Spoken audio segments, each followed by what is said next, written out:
हरे कृष्णा। आज आप सुनेंगे माघ मास महात्म्य का 8वां अध्याय। इससे पहले के अध्याय में आपने सुना था कि किस प्रकार 5 कन्याएं एक ऋषि पुत्र को मोहित करने का प्रयास कर रही थी।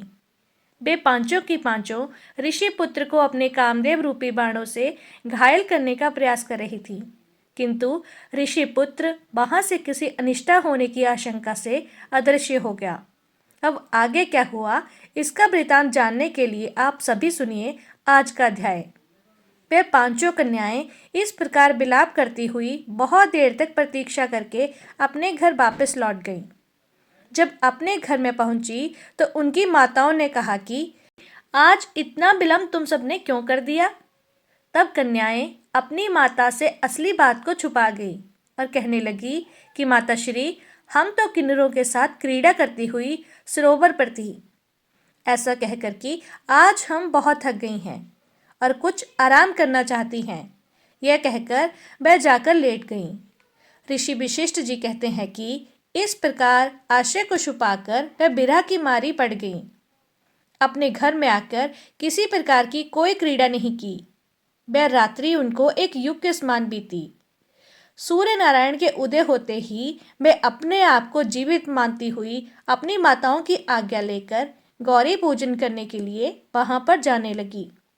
उसी समय वह ब्राह्मण भी स्नान करने के लिए सरोवर पर आया। उसके आने पर कन्याओं ने वाह वाह किया, जैसे कमलिनी प्रातःकाल सूर्योदय को देखकर कहती है। उसको देखकर उन सभी के नेत्र खुल गए और ब्रह्मचारी के पास चली गई। आपस में एक दूसरे का हाथ पकड़कर चारों तरफ से उस ब्रह्मचारी को घेर लिया और कहने लगी कि मूर्ख, उस दिन तो तू भाग गया था, लेकिन आज नहीं भाग सकता। अब हम लोगों ने तुम्हें घेर लिया है। ऐसे वचन सुनकर बाहुपाश में बंधे हुए ब्राह्मण ने मुस्कुराकर कहा कि हे कन्याओं, तुमने जो कुछ भी कहा वह बिल्कुल ठीक है, परंतु मैं तो अभी विद्याभ्यास और ब्रह्मचारी हूँ। गुरुकुल में मेरा विद्याभ्यास भी पूरा नहीं हुआ है और एक पंडित को चाहिए कि उसके गुरुकुल के धर्म का पालन करे। इस आश्रम में मैं विवाह करना अपना धर्म नहीं समझता। अपने व्रत का पालन करके और गुरु की आज्ञा पाकर ही मैं विवाह कर सकता हूँ, उससे पहले कर ही नहीं सकता। ब्राह्मण की बात सुनकर कन्याएं कहने लगी। इस प्रकार कन्याएं बोल रही थी जैसे मानो वैशाख मास में कोई कोयल चहकती है। वे कहने लगी कि धर्म से अर्थ और अर्थ से काम और काम से धर्म के फल का प्रकाश होता है। ऐसा ही पंडित लोग और शास्त्र भी कहते हैं। हम काम सहित धर्म की अधिकता से आपके पास आई हैं, सो आप पृथ्वी के सब भोगों को भोगी कन्याओं की सो आप पृथ्वी के सब भोगों को भोगिए। कन्याओं की बात को सुनकर ब्राह्मण कहने लगा, हे कन्याओं, तुम्हारे वचन एकदम सत्य हैं, किंतु मैं अपने व्रत को समाप्त करके ही विवाह कर सकता हूँ। उससे पहले मैं विवाह कदापि नहीं कर सकता। तब वे कन्याएं कहने लगी कि तुम मूर्ख हो। अनोखी औषधि, ब्रह्म बुद्धि, रसायन सिद्धि, अच्छे कुल की सुंदर नारियां तथा मंत्र जिस समय भी प्राप्त हो उसे तभी तुरंत ग्रहण कर लेना चाहिए। ऐसे कार्य को टालना बिल्कुल अच्छा नहीं होता। केवल भाग्य वाले पुरुष ही प्रेम से पूर्ण, अच्छे से कुल से उत्पन्न, स्वयं वर चाहने वाली कन्याओं को प्राप्त होते हैं। कहाँ हम अनोखी नारियां, कहाँ आप तपस्वी बालक। हमारा तो हे ब्राह्मण पुत्र मेल ही बेमेल है। यह बेमेल का मेल मिलाने में अवश्य ही विधाता की कोई चतुराई है। इस कारण आप हम लोगों के साथ गंधर्व विवाह कर लीजिए। कन्याओं के इस प्रकार के व्यवहार को देखकर ब्राह्मण ने उसी समय क्रोधित होकर उनको श्राप दे डाला कि तुम डायन की तरह मुझसे चिपटी हो, इस कारण पिशाचिनी हो जाओ। ब्राह्मण के मुंह से ऐसा श्राप सुनते ही वे सब उसको छोड़कर अलग खड़ी हो गई और उन्होंने कहा कि हम निरपराधियों को वृथा तुमने श्राप दे डाला। तुम्हारी इस धर्मज्ञता पर धिक्कार है। प्रेम करने वाले से बुराई करने वाले का सुख दोनों लोकों में नष्ट हो जाता है, इसलिए तुम भी हम लोगों के साथ ही पिशाच हो जाओ। तब वे आपस के क्रोध से उस सरोवर पर पिशाच और पिशाचनी हो गईं और बस पिशाच पिशाचनी कठिन शब्दों में चिल्लाते हुए अपने अपने कर्मों को भोगने लगे।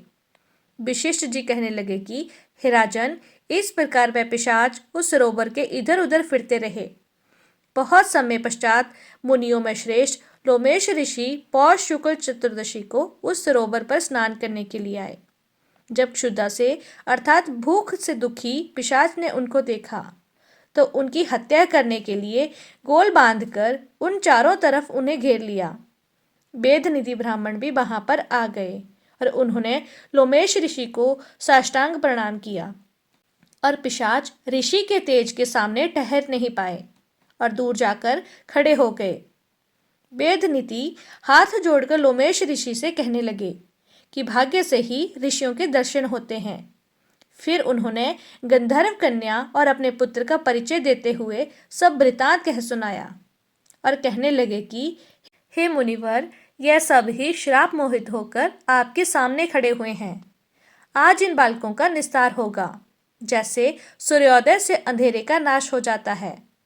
विशिष्ट जी कहने लगे कि पुत्र के दुखी से दुखी हुए वेदनिधि ब्राह्मण के ऐसे वचन सुनकर लोमेश ऋषि के नेत्रों में जल भर आया और वेदनिधि से कहने लगे कि मेरे प्रसाद से बालकों को शीघ्र समृद्धि पैदा हो। मैं उनका धर्म कहता हूँ, जिससे इसका आपस में ज्ञान विलीन हो जाएगा। वेदनिधि हाथ जोड़कर कहने लगे कि हे महर्षि, धर्म को जल्दी ही कहिए, क्योंकि श्राप की अग्नि बड़ी दुखकारक होती है। तब लोमेश ऋषि कहने लगे कि यह सब मेरे साथ नियम पूर्वक माघ स्नान करें, अंत में ये श्राप से छूट जाएंगे। यह मेरा निश्चय है कि शुभ तीर्थ में माघ स्नान करने से श्राप का फल भी नष्ट हो जाता है। 7 जन्मों के पाप तथा इस जन्म के पाप माघ में तीर्थ स्नान पर स्नान करने से ही नष्ट हो जाते हैं। यहाँ स्नान करने से अवश्य ही मोक्ष की प्राप्ति होती है। राजसूय और अश्वमेध यज्ञ से भी अधिक फल माघ मास में स्नान करने से मिलता है। इसलिए संपूर्ण पापों का सहज में ही नाश करने वाला माघ स्नान भला क्यों न किया जाए। तब लोमेश ऋषि कहने लगे कि पूर्व काल में अवंती देश के वीरसेन नाम का एक राजा था। उसने नर्मदा नदी के किनारे राजसूय यज्ञ किया। इतना ही नहीं, उसने अश्वमेध यज्ञ भी किए, जिनके खंभे सोने के बनाए गए। ब्राह्मणों को अन्न का बहुत सारा दान दिया और बहुत सारी गाय, सुंदर वस्त्र और सोने के बहुत सारे आभूषण दान दिए गए। वह देवताओं का भक्त और दान करने वाला था। भद्रक नाम का एक ब्राह्मण था, जो कि अत्यंत मूर्ख, कुलहीन, कृषि कार्य करने वाला, दुराचारी और अधर्मी था। वह भाई बंधुओं का त्यागा हुआ इधर उधर घूमता हुआ देव यात्रियों के साथ प्रयाग में आया और माघ में उसके साथ 3 दिन तक स्नान किया। वह 3 दिन में ही इस प्रकार निष्पाप हो गया और फिर सुखपूर्वक अपने घर को चला गया। लोमेश ऋषि कहते हैं कि वह ब्राह्मण और राजा दोनों एक ही दिन मृत्यु को प्राप्त हुए। तब मैंने इन दोनों को बराबर इंद्रलोक में देखा।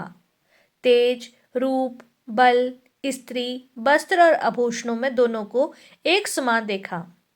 ऐसा देखकर उसके महात्म्य को क्या कहा जाए।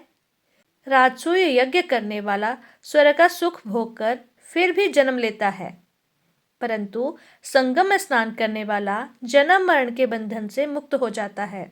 गंगा और यमुना के संगम की हवा के स्पर्श से ही बहुत से दुखों का नाश हो जाता है। और अधिक क्या कहें, किसी भी तीर्थ में किए गए पाप माघ मास में प्रयाग में स्नान करने से ही नष्ट हो जाते हैं। मैं पिशाच मोचन नाम का एक पुराना इतिहास तुम्हें सुनाता हूँ। अब ध्यान पूर्वक सुनो। इस इतिहास को बे कन्याएं और तुम्हारा पुत्र भी सुने, इससे इनको स्मृति प्राप्त होगी। पुरातन समय में देवदूति नाम का बड़ा गंभीर और वेदों का पारंगत एक वैष्णव ब्राह्मण था। उसने पिशाच को निर्मुक्त किया था। वेदनिधि कहने लगे कि वह कहाँ का रहने वाला, किसका पुत्र, किस पिशाच को उसने निर्मुक्त किया। हे ऋषिवर, आप कृपया यह सब विस्तार पूर्वक सुनाइए। तब लोमेश ऋषि कहने लगे, किल्पा से निकली हुई सुंदर सरस्वती के किनारे पर उसका स्थान था। जंगल के बीचों बीच पुण्य जल वाली सरस्वती नदी बहती थी। वन में अनेक प्रकार के पशु भी विचरण करते थे। उस ब्राह्मण के श्राप के भय से पवन भी बहुत सुंदर चलती थी और वन चैत्र रथ के समान था।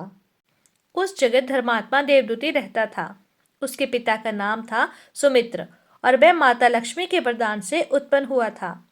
वह सदैव आत्मा को स्थिर रखता, गर्मी में अपने नेत्र सूर्य देव की ओर रखता, वर्षा में खुली जगह पर तपस्या करता था, हेमंत ऋतु में सरस्वत सरोवर में बैठता और त्रिकाल संध्या करता। जितेंद्रिय और सत्यवादी भी था। अपने आप गिरे हुए फल और पत्तियों का ही वह भोजन करता था। उसका शरीर सूखकर केवल हड्डियों मात्र रह गई थी। इस प्रकार उसको तप करते हुए वहां पर 1000 वर्ष बीत गए। तपस्या के प्रभाव से उसका शरीर अग्नि के समान प्रज्वलित था। श्री हरि की प्रसन्नता से ही वह यह सब कर्म करता। दधीचि ऋषि के वरदान से ही वह श्रेष्ठ वैष्णव हुआ था। एक समय उस ब्राह्मण ने वैशाख मास की एकादशी को श्री हरि की पूजा कर उनकी सुंदर स्तुति की और विनती को सुनकर भगवान उसी समय गरुड़ पर विराजमान होकर उसके पास आए। चतुर्भुज, विशाल नेत्र, मेघ जैसा स्वरूप, भगवान को स्पष्ट देखकर प्रसन्नता के मारे उसकी आंखों में आंसू भर आए और धन्य धन्य होकर उसने भगवान को प्रणाम किया। उसने अपने शरीर को भी याद नहीं रखा और भगवान के ध्यान में लीन हो गया। तब भगवान कहने लगे, हे देवद्युति, मैं जानता हूँ कि तुम मेरे परम भक्त हो। मैं तुमसे अति प्रसन्न हूँ। तुम वर मांगो। इस प्रकार भगवान के वचन सुनकर प्रेम के मारे लड़खड़ाते हुए वाणी में वह कहने लगा, हे देवादिदेव, अपनी माया से शरीर धारण करने वाले, आपका दर्शन देवताओं को भी दुर्लभ है। अब जब आपका दर्शन भी मुझे हो गया है तो मुझे भला और क्या चाहिए। मैं सदैव केवल आपकी ही भक्ति में लगा रहूं। ऐसा वरदान आप मुझे दीजिए। तब भगवान उसके वचन सुनकर कहने लगे कि ऐसा ही होगा। तुम्हारी तपस्या में कभी कोई बाधा, कोई विघ्न नहीं पड़ेगा। जो मनुष्य तुम्हारे कहे गए स्त्रोत को पढ़ेगा, उसकी मुझ में अचल भक्ति होगी। उसके धर्म कार्य संगोपांग होंगे और उसकी ज्ञान में परम निष्ठा होगी। ऐसा कहकर भगवान वहां से अंतर्ध्यान हो गए। तब देवनिधि कहने लगे, हे महर्षि, जैसे गंगा जी में स्नान करने से मनुष्य पवित्र हो जाता है, ठीक वैसे ही भगवान की इस कथा को सुनकर मैं भी पवित्र हो गया। अब कृपा करके उस स्त्रोत को भी कहिए जिससे उस ब्राह्मण ने भगवान को प्रसन्न किया। हरे कृष्णा। आज का अध्याय समाप्त हुआ। अगर आपको यह कथा पसंद आई हो तो वीडियो को लाइक करें, चैनल को सब्सक्राइब करें और बेल आइकन को प्रेस करना ना भूलें। धन्यवाद।